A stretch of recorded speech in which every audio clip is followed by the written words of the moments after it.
नमस्कार मित्रांनो, जय महाराष्ट्र। भाजपला जबर हादरा, आमदारांनी दिला थेट राजीनामा। तर कोणत्याही महत्त्वाची बातमी बघूया। विधानसभा निवडणुकींच्या पार्श्वभूमीवर राजकीय हालचालींना वेग आला असून भाजपला मोठा धक्का बसला आहे।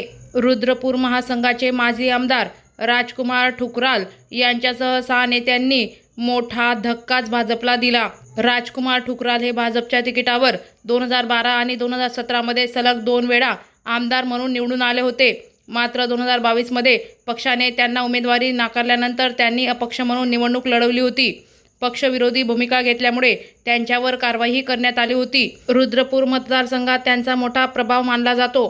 ठुकराल यांच्यासोबत रुडकीचे माजी महापौर गौरव गोयल यांनीही मोठा धक्का देत भाजपला सोडचिठ्ठी दिली आहे। हरिद्वार जिल्ह्यात त्यांची मजबूत पकड असल्याने काँग्रेसला त्याचा फायदा होण्याची दाट शक्यता आहे।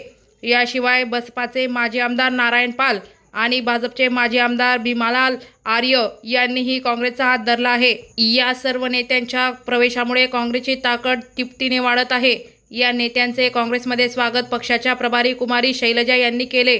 निवडणुकांपूर्वी झालेल्या या पक्षांतरामुळे राज्यातील राजकीय वातावरण अधिकच तापले आहे।